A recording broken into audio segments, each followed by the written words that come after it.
It's very easy to get caught up in the enthusiasm and the excitement and the vibe and the jaw, if you like, if we're using lots of South African colloquialisms, going to Davos. The brutal reality is that South Africa has just emerged from a very damaging period of recession. The South African economy is arguably worse off now than it was 12 months ago when the last delegation went to Davos. And South Africa keeps making big promises about delivering on an economic transformation.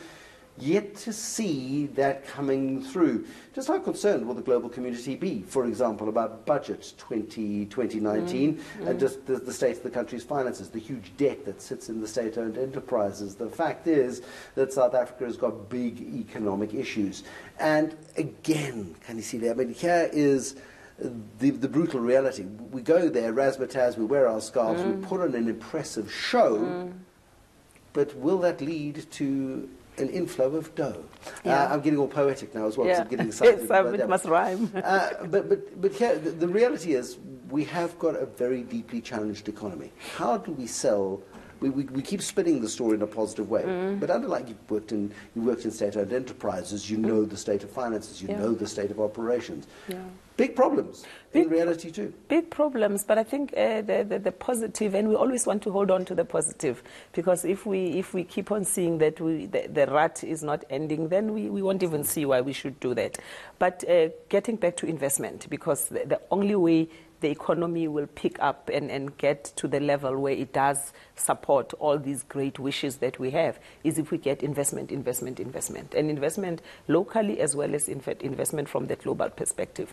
And I think the president, with his investment drive, with his initiative, with his lions and the pack that is going out there hunting, came up with a very nice and innovative way to go out there and hunt for investment.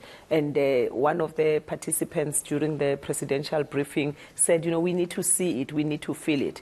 And my response to that is that the fact that South African companies, the Aspens of this world, the Vodacoms of this world, the Anglo-Americans of this world, have also put their money where their mouth is. The motor industry, you know, the BMWs with the investments that they've announced, says that even here at home, we are capable of rejuvenating our own economy.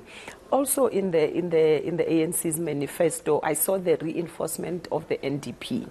And, you know, we need to keep focus on that, because NDP 2030 promised certain growth rate, 6%, and we've been regressing. And part of it is that we keep on getting sidelined as a country.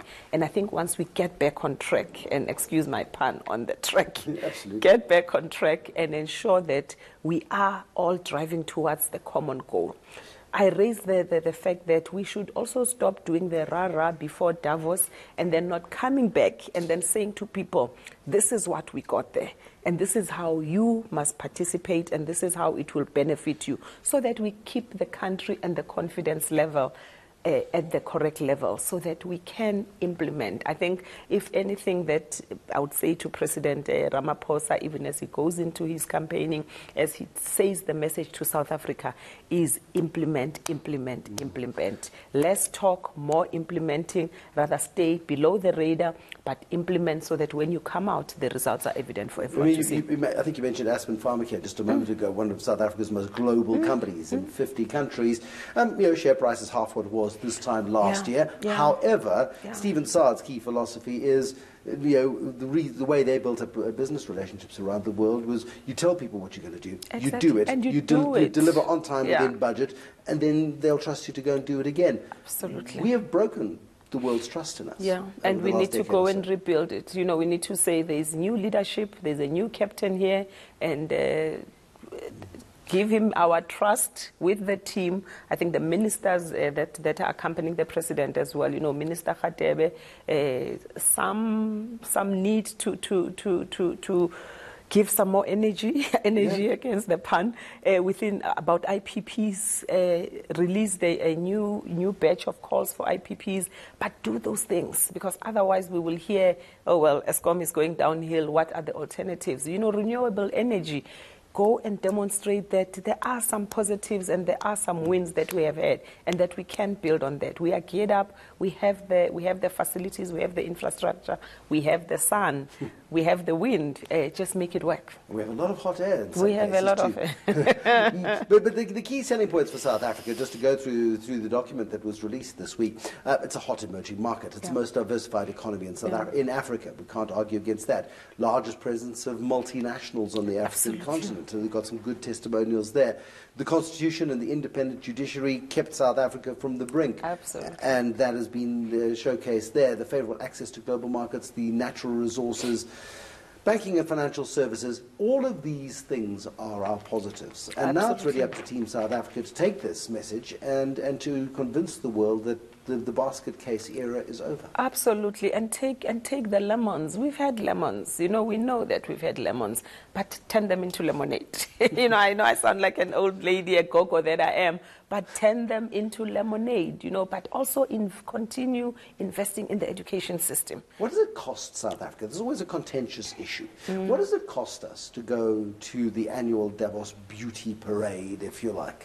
It does cost you to be part of the club to start with, because you can't decide one year I'm deciding to sign up and go to Davos. It costs corporates a couple of $1 million to participate. Accommodation is always at a premium. So yes, it's out of reach for your SMME, it's out of reach for your everyday business. But I think the move that has happened in the past couple of years, where you see civil society participating more, and that says to even our own civil society that when you are able to get a place around the table, bring everybody along. Don't just become part of the club and not let the benefits come back. And I think as Brand of South Africa, that is our role, to then come back and make it work for people. How are we going to measure your successes? Brand South Africa after Davos 2019. How do we measure the return on investment?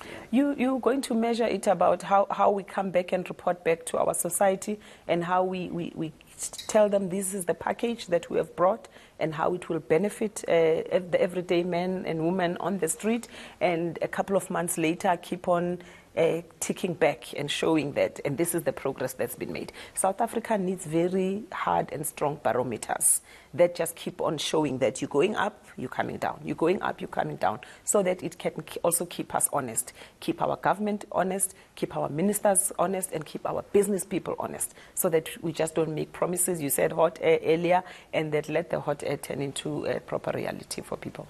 Khanyisile, thank you very much indeed. Khanyisile Kweyama is the chair of Brand South Africa. Brand South Africa at the forefront of the delegation of South Africans, led by President Cyril Ramaphosa, in his role for the first time at Davos as the president of the country, setting up lots of meetings, setting up lots of gatherings within the Davos complex. It is an exciting place to go. It's an exciting place to be. It can be chilly at times, but certainly the warm feeling that South Africa got last year after losing its way at Davos, and as the global community shunned effectively South Africa up until last year, expecting a nice warm welcome on the icy slopes of Davos, from which you will see lots of reporting in the week ahead. But my thanks to Khanyisile for joining us here on Taking Stock, and thank you for watching.